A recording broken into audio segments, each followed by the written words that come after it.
اس وقت میں آپ کے سامنے حضرت مولانا حکیم اختر صاحب رحمۃ اللہ علیہ کے کچھ ملفوظات پڑھنے جا رہا ہوں، جو ابھی قریب زمانے میں بہت بڑے اللہ والے گزرے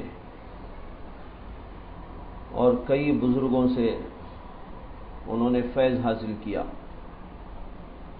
حضرت مولانا عبد الغنی پھولپوری جو حضرت تھانوی رحمۃ اللہ علیہ کے جلیل القدر خلیفہ تھے، وہ ان کے تربیت یافتہ اور ان کی صحبت میں رہے ہوئے، اور حضرت عبد الغنی پھولپوری ان کے سوتیلے باپ بھی ہوتے تھے۔ پھر اس کے بعد حضرت مولانا احمد صاحب پرتاپ گڑھی رحمۃ اللہ علیہ، ان سے انہوں نے ایک طویل زمانے تک صحبتیں پائی، فیض اٹھایا۔ پھر اس کے بعد حضرت مولانا شاہ ابرار الحق صاحب جو حضرت تھانوی کے خلیفہ تھے، ان کے ساتھ معیت و صحبت رہی اور پھر ان سے بھی خلافت حاصل ہوئی۔ غالباً گزشتہ سال یا اس سے پہلے ان کا انتقال ہوا۔ بڑے اللہ والے لوگوں میں سے تھے، اور بالخصوص موجودہ زمانے کا جو سب سے بڑا فتنہ ہے، اور وہ ہے نظر بازی کا فتنہ، آنکھوں کی حفاظت نہ کرنا اور آنکھوں کا غلط استعمال۔ اس کے بارے میں حکیم اختر صاحب رحمۃ اللہ علیہ انہوں نے بڑا کلام کیا، اور اس کی قباحتیں اور اس کی مصیبتیں، اس کی لعنتوں کو بہت تفصیل کے ساتھ بیان کیا۔ بہرحال انہی کے ملفوظات کا ایک ذخیرہ میرے ہاتھوں میں ہے اس وقت، اسی میں سے کچھ پڑھنے جا رہا ہوں۔ ایک صاحب نے عرض کیا کہ گھر والے یہ سمجھتے ہیں کہ حضرت کے پاس آنے سے دنیا کے کام کا نہیں رہے گا۔ یہ بھی ایک عام بیماری ہے لوگوں کی، یہ سمجھتے ہیں کہ بھائی بزرگوں کے پاس جائیں گے، آئیں گے، علماء کی خدمت میں جائیں گے، آئیں گے، بیٹھیں گے، نتیجہ یہ ہوگا کہ یہ دنیا کی کسی کام کے قابل نہیں رہے گا۔ پھر تو یہ کیا ہے، دین کا ہو جائے گا، دنیا کا نہیں رہے گا۔ کھائے گا کہاں سے، کمائے گا کہاں سے، بیوی بچوں کو پالے گا کیسے؟ لوگوں کا یہ تصور ہے، حالانکہ یہ تصور بہت غلط ہے۔ جو آدمی دین کا ہو جاتا ہے، دنیا کا بھی صحیح طور پر وہی ہوتا ہے۔ جو دین والا ہوگا وہ بیوی کا حق جس طرح سمجھے گا اور ادا کرے گا، دنیا والا نہ اتنا سمجھ سکتا ہے نہ ادا کر سکتا ہے۔ میں کہا کرتا ہوں بعض دوستوں کے سامنے کہ غور کر لیں کہ اس وقت طلاق اور خلا کے واقعات بے شمار پیش آتے ہیں، ڈاکٹروں کے بھی پیش آتے ہیں، انجینئروں کے ہاں بھی پیش آتے ہیں، اور عام جو لوگ ہیں ان کے پاس بھی پیش آتے ہیں۔ لیکن علماء کے گھر میں کتنے ایسے واقعات پیش آتے ہیں؟ آپ نے سنا ہے؟ سنا ہوگا، اکا دکا ہوگا، لیکن کثرت کے ساتھ میں انجینئروں کے گھروں میں واقعات پیش آ رہے ہیں، ڈاکٹروں کے گھروں میں پیش آ رہے ہیں، پروفیسروں کے گھروں میں پیش آ رہے ہیں، اور لوگوں کے گھروں میں پیش آ رہے ہیں۔ اس سے معلوم ہو رہا ہے کہ دین پر چلنے والے ہی دراصل بیویوں کو بھی خوش رکھتے ہیں۔ جو دین کا نہیں ہوگا وہ دنیا کا بھی صحیح طور پر نہیں ہوگا۔ اسی طرح ماں باپ کے حق ادا کرنے میں ظاہر بات ہے دین والا آگے رہے گا، ماں باپ کا حق ادا کرے گا، ان کی عظمت کرے گا، ان کے ساتھ صحیح طور پر پیش آئے گا۔ اسی طرح جتنی باتیں، سب کے اندر یہی بات ہے۔ تو اس لیے اولاً تو یہ سمجھنا کہ جو آدمی بزرگوں کے پاس میں جائے گا، علماء کی صحبتوں میں رہے گا، وہ دنیا کا نہیں رہے گا، یہ بات بہت ہی غلط ہے، غلط تصور ہے۔ صحیح تصور یہ ہے کہ جو جائے گا تو وہ صحیح دین سمجھے گا، اور صحیح دین سمجھے گا تو دنیا کو بھی صحیح طریقے پر ادا کرے گا۔ بہرحال کسی صاحب نے حضرت حکیم صاحب سے آ کر یہ بتایا کہ میرے گھر والوں کا خیال ایسا ہے کہ میں آپ کی خدمت میں آؤں گا جاؤں گا تو یہ دنیا کے قابل نہیں رہے گا، اور اس لیے بعض اوقات کچھ مزاحمت بھی ہوتی ہے، یعنی ٹکراؤ سا ہو جاتا ہے۔ وہ لوگ مجھے منع کرتے ہیں، میں آتا ہوں آپ کے ہاں، سنتا ہوں، جاتا ہوں، رہتا ہوں، تو ان کو اس سے تکلیف ہوتی ہے، مزاحمت کرتے ہیں، پریشان کرتے ہیں۔ اس پر حضرت حکیم اختر صاحب رحمت اللہ علیہ نے فرمایا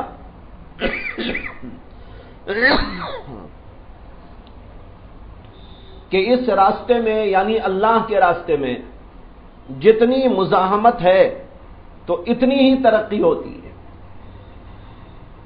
لوگ مخالف ہو جائیں، گالیاں دینے لگے، راستے میں کانٹے بچھانے لگے، ہماری داڑھی پر اعتراض کرنے لگے، ہمارے پینچوں پر اعتراض کرنے لگے، تو اس سے تو ہماری ترقی ہی ہوتی ہے، اس سے آدمی کو پریشان ہونے کی کیا ضرورت ہے۔ حضرات انبیاء اکرام علیہم الصلاۃ والسلام کے ساتھ اور پھر ان کے بعد حضرات صحابہ کرام رضی اللہ تعالیٰ عنہم اجمعین کے ساتھ ہمیشہ یہی پیش آیا ہے۔ انبیاء کو بھی لوگ جو ہے تکلیف پہنچاتے تھے، مزاحمت کرتے تھے، مقابلہ کرتے تھے، صحابہ کرام کا مقابلہ کرتے تھے۔ اسی طرح جو بھی دین کے کام میں لگے گا تو وہاں مزاحمت کچھ نہ کچھ ضرور ہوتی ہے۔ اسی لیے قرآن کریم کے اندر ایک جگہ پر آیا ہے وَالْعَصْرِ إِنَّ الْإِنسَانَ لَفِي خُسْرٍ إِلَّا الَّذِينَ آمَنُوا وَعَمِلُوا الصَّالِحَاتِ وَتَوَاصَوْا بِالْحَقِّ وَتَوَاصَوْا بِالصَّبْرِ۔ اللہ نے فرمایا زمانے کی قسم، تمام انسان گھاٹے میں ہیں سوائے ان لوگوں کے جو ایمان رکھنے والے، نیک عمل کرنے والے، وَتَوَاصَوْا بِالْحَقِّ اور ایک دوسرے کو حق کی وصیت کرنے والے، وَتَوَاصَوْا بِالصَّبْرِ اور ایک دوسرے کو صبر کی وصیت کرنے والے۔ علماء لکھتے ہیں حق کی وصیت کے بعد، نیکی کے عمل کے بعد، ایمان کے ذکر کے بعد اللہ نے تواصو بالصبر کا ذکر کیوں فرمایا؟ اس لیے کہ جو آدمی ایمان پہ رہے گا، عمل صالح پہ رہے گا، لوگوں کو نیک بات بتانے کے لیے نکل پڑے گا، تو اس کا نتیجہ ہوگا کہ لوگ اعتراض تو کریں گے ہی، مزاحمت تو کریں گے ہی، پتھر تو ماریں گے ہی، کبھی داڑھی پر، کبھی جو ہے ٹوپی پر، اور کبھی جھبے پر، اور کبھی پاجامے پر اعتراض تو کرتے ہی رہیں گے۔ یہ مزاحمت کا معاملہ تو پیش آتا ہی ہے۔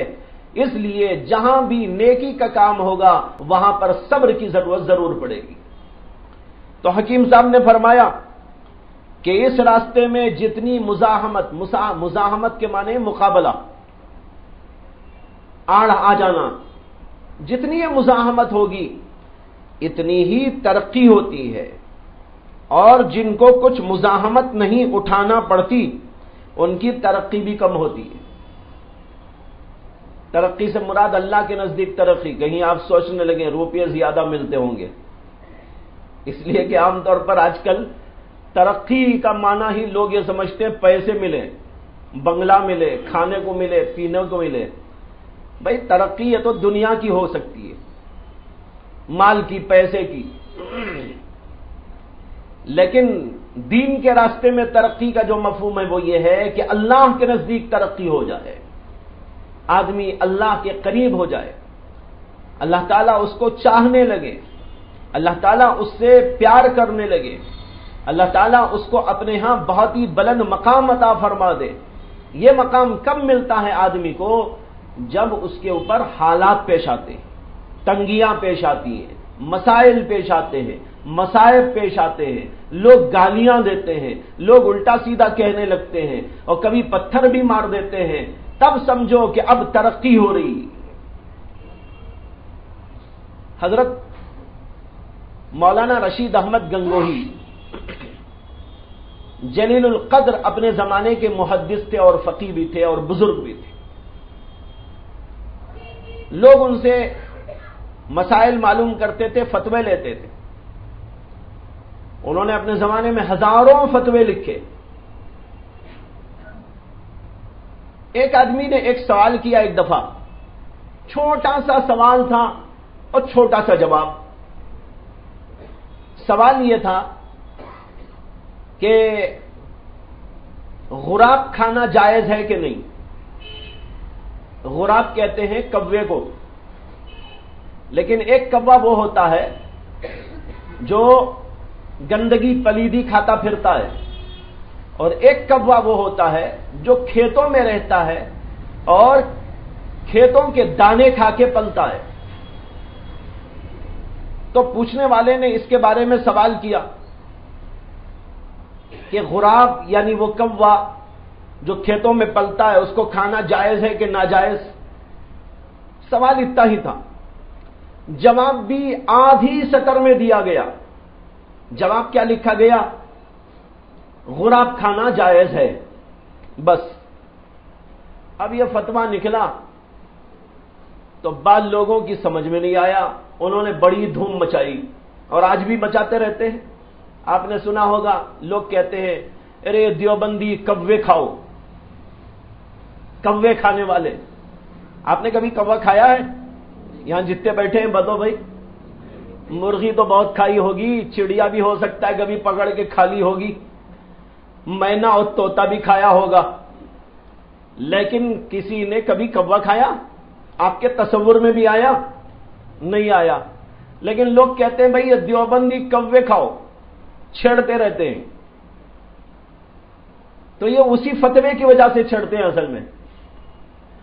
تو حضرت نے فتویٰ دیا اور آدھی سطر کے اندر وہ فتویٰ چلا گیا، اور جو ہے کچھ لوگوں نے بہت ہی ادھم مچائی، دھوم مچائی، شور شرابہ کیا، بڑا ہنگامہ کیا، کفر کے فتوے لگائے اور فسق کے فتوے لگائے، پتہ نہیں کون سے فتوے، جتنے فتوے ہو سکتے ہیں سارے فتوے لگا دیے. بہت ہنگامہ چلا اور اب بھی بعض لوگ چلانے کی کوشش کرتے رہتے ہیں. حالانکہ فتویٰ بالکل صحیح تھا. تمام جتنی فقہی کتابیں ہیں ان ساری کتابوں کے اندر اس مسئلے کے اوپر گفتگو موجود ہے اور اس کا فتویٰ موجود ہے. یہ کوئی انہوں نے اپنے گھر سے نہیں بتایا تھا، جو فقہاء کرام نے لکھا تھا وہی بتایا تھا.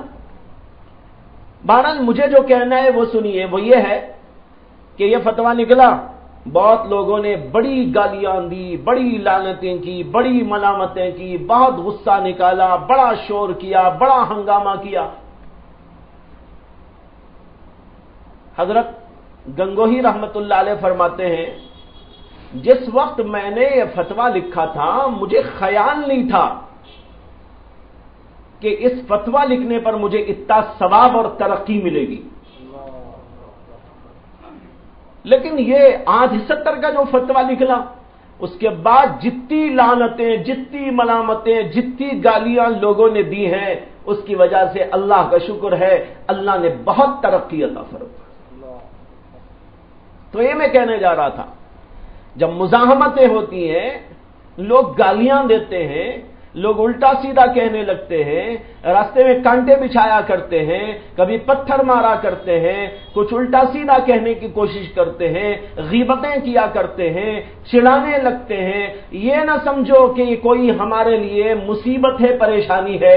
حقیقت یہ ہے کہ اللہ کے نزدیک ترقی. آدمی کو یہاں مار ہوئی اور وہاں اللہ تعالیٰ کے ہاں بہت اونچا مرتبہ اور مقام مل گیا.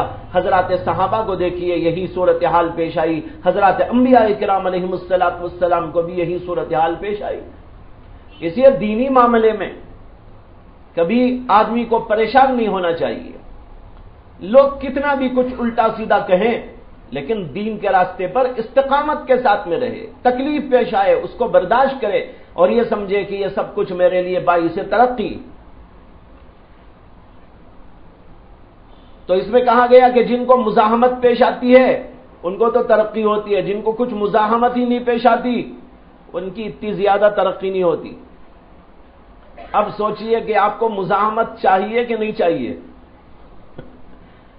مزاحمت چاہیے نا، اس لیے کہ جب مزاحمت ہوگی لوگ دو چار گالیاں سنایا کریں گے فجر ہوئی ایک گالی، ظہر ہوئی ایک گالی، عصر ہوئی ایک گالی، تو ترقی ہی ہوگی، پریشانی کی کیا بات ہے؟ اور پھر اس میں یہ بھی سوچ لینا چاہیے آدمی کو کہ یہ سب صورتحال جو مجھے پیش آتی ہے یہ دراصل میری ہی ترقی کے لیے اللہ کی طرف سے پیش آتی ہے۔ اللہ تعالیٰ چاہتے ہیں ایسا ہو جائے، ہوتا ہے، برداشت کرے اور اس کے اوپر صبر کرے، صبر کے درجات اس کو ملتے چلے جاتے ہیں۔ اس کے بعد میں فرمایا جیسے کوئی شخص آگے بڑھنا چاہ رہا ہو اور کوئی اس کو پیچھے کو گھسیٹ رہا ہو تو اس کو آگے بڑھنے کے لیے قوت صرف کرنا پڑے گی، اور کیونکہ آگے بڑھنے میں اس کو مشقت ہوگی تو جو کچھ حاصل کرے گا اس کے دل میں قدر بھی ہوگی۔ جب مزاحمت کے بعد، پریشانی کے بعد آدمی کو کچھ ملتا ہے تو اسے اس کی قدر ہوتی ہے۔ جو لوگ بے ایمان رہتے ہیں اور پھر اس کے بعد مصیبتوں کے بعد ان کو اللہ ایمان کی دولت دیتا ہے، ان کے دل سے پوچھو ایمان کی کیا قدر ہے۔ ہم لوگوں کو تو بغیر کسی مزاحمت کے مل گیا ایمان، ماں باپ کے طفیل میں مل گیا ایمان، خاندان کے طفیل میں مل گیا ایمان، ہمارے آبا و اجداد کے طفیل میں مل گیا ایمان، اس لیے ہم لوگوں کو تو ایمان کی کوئی قدر نہیں ہے۔ میں آپ کو قصہ سناؤں، ابھی اسی رمضان کی بات ہے کہ مجھے فون آیا، میں نے فون اٹھایا تو ایک عورت بات کر رہی تھی۔ اس نے کہا کہ میرا ایک مسئلہ ہے، اس کے لیے میں آپ کے سامنے سوال رکھنا چاہتی ہوں۔ میں نے کہا بتاؤ کیا ہے؟ تو وہ کہنے لگی کہ میں نو مسلم ہوں اور میں نے ابھی قریب میں ایمان قبول کیا، لندن کی رہنے والی ہوں، بنگلور آئی تھی تعلیم حاصل کرنے کالج میں، یہاں پر رہتے ہوئے اسلام کو اسٹڈی کیا تو مجھے اسلام پسند آیا، میں نے اسلام قبول کر لیا، لیکن جو ہی میرے ماں باپ کو معلوم ہوا تو میرے باپ نے میری ماں کو فوراً لندن سے یہاں پر بھیجا اور میری ماں نے مجھے کالج سے نکال لیا اور مجھے لے جا کر جے پور میں رکھی ہوئی ہے۔ وہ کہہ رہی تھی کہ میں اس وقت جے پور ہی سے بول رہی ہوں اور مجھے بہت تنگ کر رکھا ہے ان لوگوں نے، اور سب سے بڑی پریشانی کی بات یہ ہے کہ مجھے وہ چیزیں لا کر کھلانا چاہتے ہیں جو اسلام میں ناجائز ہے، وہی چیزیں منگا کے کھلانا چاہتے ہیں۔ اس نے کہا دوسری بات یہ ہے کہ مجھے نماز پڑھنے کے لیے جو ہے پابندی لگا دی گئی کہ نماز نہ پڑھوں، لیکن میں نماز نہیں پڑھتی تو مجھے قرار نہیں۔ لیکن آپ سوچو ہم لوگ کتنے ایسے ہیں جن کو بڑا قرار ہے نماز نہ پڑھنے، نیند آ رہی ہے، کھانا ہضم ہو رہا ہے، ایک اللہ کی بندی، اللہ کو چاہنے والی، اللہ کے لیے ایمان لا کر تڑپ رہی ہے اور کہہ رہی ہے کہ مجھے نماز پڑھنے نہیں دیتے اور مجھے بڑی پریشانی ہوتی ہے۔ اس کے بعد اس نے کہا مولانا میں یہ مسئلہ پوچھنے کے لیے آپ کو فون کر رہی ہوں، کیا جو ہے مجھے تو گھر میں تو کہیں پڑھنے کو نہیں دیتے نماز، کیا بیت الخلا میں جب میں جاؤں تو کیا بیت الخلا میں نماز پڑھ سکتی ہوں؟ خدا کی قسم میں تو تڑپ کے رہ گیا، آنکھوں سے آنسو نکلنے لگے۔ ارے کیسے یہ لوگ ہیں، ایمان آج ان کو ملا اور ایمان اتنی اونچائی پہ ان کو لے گیا ہے، عرش پہ پہنچا دیا ان کو۔ تو وہ کہنے لگی کہ وہاں تو مجھے کوئی نہیں دیکھے گا، میں تو بیت الخلا جانے کے بہانے ٹوائلٹ میں چلی جاؤں گی، وہاں پر جا کر کچھ بچھا کے نماز پڑھ لوں، کیا میرے لیے ہو سکتا ہے؟ یہ مسئلہ پوچھنے کے لیے میں فون کر رہی ہوں۔ میں نے کہا تمہارا ٹوائلٹ اگر بڑا ہے اور وہاں پر جو ہے کوئی ایسی پاکیزہ چیز تم اپنے ساتھ میں لے جاؤ، رومال، ٹاول، کوئی ایسی چیز موٹا دبیز ہو اور اس کو بچھا کے اس پہ نماز پڑھ لو تو جائز ہے، پڑھ سکتے ہو، پڑھ لے۔ بہت خوشی ہوئی، کہنے لگی اب میں روزانہ ایسے ہی کروں۔ میں کہنا چاہتا ہوں نوجوانوں سے اور لوگوں سے بھی کہ جو ہے اس عورت کو، اس لڑکی کو ایمان کی اتنی قدر ہے اور اس کے ساتھ نماز کی اتنی فکر ہے، لیکن ہم میں سے کتنے ایسے ہیں کہ ان کو بغیر مزاحمت کے روزانہ موقع ملتا ہے نماز پڑھنے کا، لیکن ان کو قدر نہیں ہے۔ اب اس کے دل سے پوچھو نماز کی قدر، اس کے دل سے پوچھو ایمان کا مزہ اور ایمان کی حلاوت۔ تو یہ فرمایا کہ جب آدمی کو کوئی چیز مزاحمت کے بعد، پریشانی کے بعد، تکلیف اٹھانے کے بعد ملتی ہے، آدمی کو اس کی قدر ہوتی ہے، اور بغیر اس کے مل جاتی ہے تو قدر ہی نہیں ہے۔ جیسے ہم لوگوں کو نہ ایمان کی قدر ہے، نہ نماز کی قدر ہے، نہ ذکر کی قدر ہے، نہ فکر کی قدر ہے، بس یوں ہی زندگی ہو رہی ہے۔ اس کے بعد میں فرماتے ہیں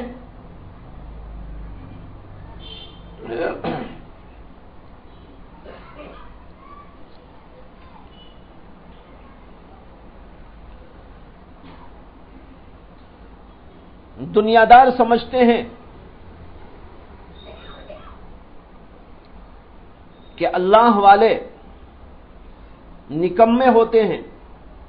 مولانا رومی فرماتے ہیں کہ اہل دنیا اپنی نادانی کی وجہ سے انہیں کامل سمجھتے ہیں، لیکن آخرت کے کاموں میں تو یہ چاند سے بھی آگے نکل جائیں گے۔ یہ دنیا کے کاموں سے کاہل نظر آتے ہیں، کامل نہیں، کاہل نظر آتے ہیں، تم آخرت کے کاموں سے کاہل ہو۔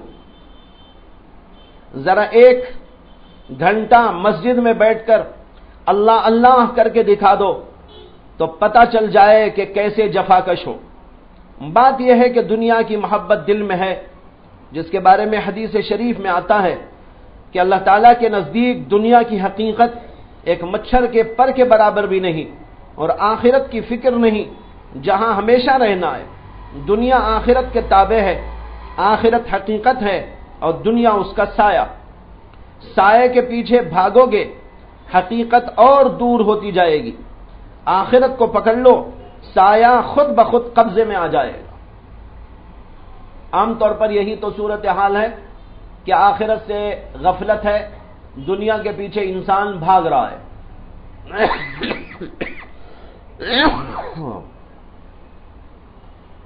دنیا کو حقیقت سمجھ گیا اور آخرت کو موہوم اور وہمی چیز سمجھ رکھا، نتیجہ ہوا کہ دنیا کے پیچھے تو بہت وقت لگاتا ہے، اپنی صبح اپنی شام سب دنیا کے پیچھے لگاتا ہے، لیکن آخرت کے لیے کیا کر رہا ہے، آخرت کے لیے کتنا وقت دے رہا ہے، اس کے بارے میں اسے کوئی توجہ نہیں۔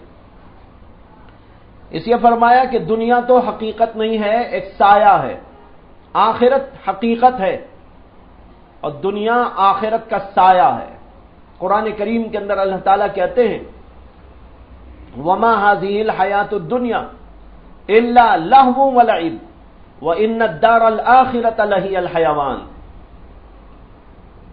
آخرت کا گھر ہی دراصل اصل زندگی ہے، لہی الحیوان، اصل زندگی، اصل حیات، اصلی اعتبار سے زندہ وہ دراصل آخرت کا مکان ہی ہے، اور دنیا تو محض ایک کھیل تماشا ہے۔ اس کھیل تماشے کے پیچھے لوگ بہت کچھ لگاتے ہیں، آخرت کے پیچھے نہیں لگاتے۔ اس کی طرف توجہ دلائی گئی کہ اگر آخرت کو پکڑ لو گے تو سایہ خود بخود تمہارے پاس میں آ جائے گا۔ مجھے اس پر ایک بزرگ کی بات یاد آ گئی۔ جلال آباد میں جہاں میری تعلیم ہوئی وہاں ایک بزرگ رہتے تھے،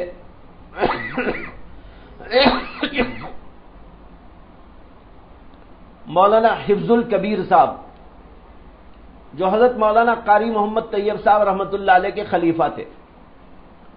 وہ وہاں بیان کیا کرتے تھے تو ایک بڑی عجیب اور بہترین مثال دیتے تھے،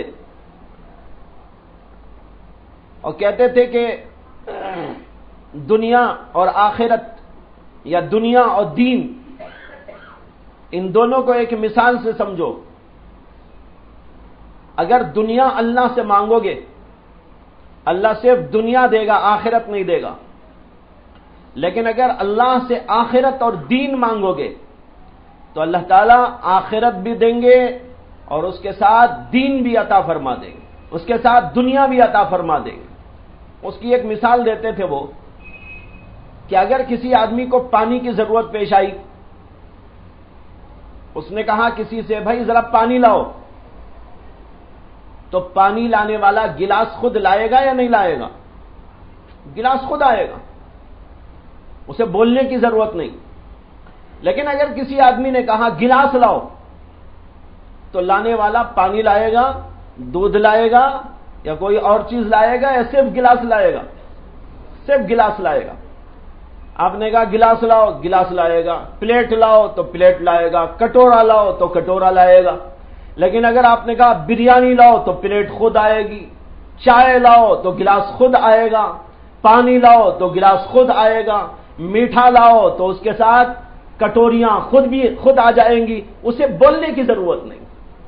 فرمایا اسی طرح جو آدمی اللہ سے دنیا مانگتا ہے، دنیا تو ایک کٹوری کی طرح ہے، گلاس کی طرح ہے، پلیٹ کی طرح ہے، اللہ سے یہ پلیٹ بھی گلاس مانگے تو اللہ سے پلیٹ و گلاس دنیا کی دے دے گا۔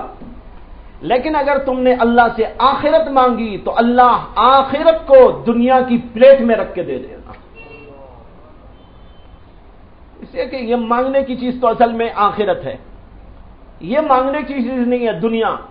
دنیا تو خود بخود آنے والی ہے، اور یہ دنیا تو اتنی نکمی ہے، آدمی اس کے پیچھے بھاگتا ہے اور دنیا اس کے آگے آگے بھاگتی ہے۔ اور اگر آدمی دنیا کو پیچھے لات مار کے آگے بڑھنے لگے، بھاگنے لگے، دنیا اس کے پیچھے پیچھے آتی ہے۔ یہ دنیا کا اصول ہے۔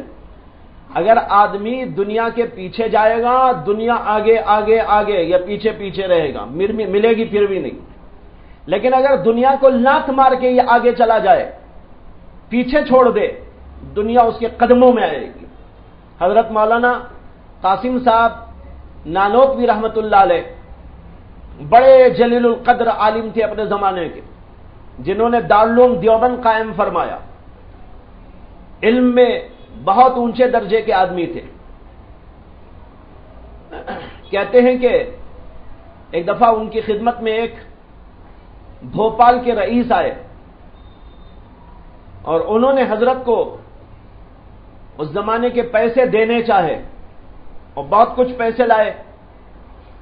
اس وقت اتفاق سے حضرت حجام کی دکان پر بال بنانے کے لیے بیٹھے ہوئے تھے اور ان کو کچھ جلدی بھی تھی جانے کی، تو وہ حضرت سے ملنے وہیں آ گئے، اور آ کر انہوں نے بڑی لجاجت کے ساتھ میں ایک تھیلی اشرفیوں کی پیش کی اور کہا حضرت اس کو قبول کر لیجئے۔ انہوں نے کہا بھائی جتنا مجھے مل رہا ہے اسی میں پریشان رہتا ہوں، کیا کروں، یہ لوں تو اور پریشانی بڑھ جائے گی میری، اس لیے مجھے نہیں چاہیے۔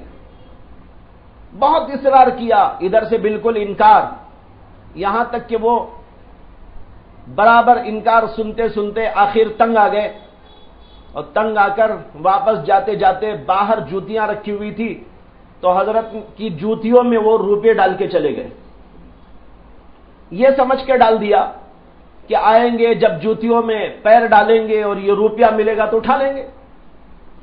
خیر حضرت جب اپنے کام سے فارغ ہو گئے اور باہر نکلنے لگے تو جوتیوں میں ایسے پیر ڈالا تو کچھ اس میں نظر آ رہا، کیا ہے، اٹک ہو رہی ہے۔ دیکھا تو روپیہ پیسہ، پوچھا بھئی یہ کہاں کے، کون ڈالا؟ کہا حضرت وہ جو رئیس آئے تھے بھوپال کے، انہوں نے آپ کو پیسے دیے، آپ نے نہیں لیے تو انہوں نے جوتوں میں ڈال دیے۔ اس پر حضرت مولانا قاسم نانوتوی رحمت اللہ علیہ نے فرمایا یہ دنیا بھی عجیب ہے، جو مانگتے ہیں ان کے پاس نہیں جاتی، اور ہم نہیں لینا چاہتے تو ہماری جوتیوں میں آ کے گرتی۔ یہ دیکھ رہے ہیں آپ، جوتیوں میں آ کے گر رہی ہے۔ اسی طرح ہوتا ہے، دنیا کو جو ٹھوکر مارتا ہے دنیا اس کے قدموں میں آتی ہے، جو دنیا کے پیچھے پیچھے جاتا ہے دنیا اس کے آگے آگے بھاگتی ہے۔ اس لیے اس دنیا کے پیچھے آدمی کیوں جائے؟ تو فرماتے ہیں یہی مضمون یہاں آ گیا، اسی وجہ سے اللہ والوں کو روزی بھی عزت سے ملتی ہے، وہ دنیا کو ٹھکراتے ہیں دنیا ان کے قدموں میں آتی ہے۔ وہی جملہ آ گیا جو میں نے عرض کیا ابھی، دنیا کو وہ ٹھکراتے ہیں دنیا ان کے قدموں میں آتی ہے۔ بس اللہ والے بن جاؤ، یعنی جو مشقتیں اس راہ میں اٹھانی پڑیں انہیں جھیل لو۔ کیا جن کے لیے ہم قربان ہونے کو تیار ہیں انہیں اتنی قدرت نہیں کہ ہماری ضروریات کو پورا کر دے؟ یعنی اللہ کی ذات جب آخرت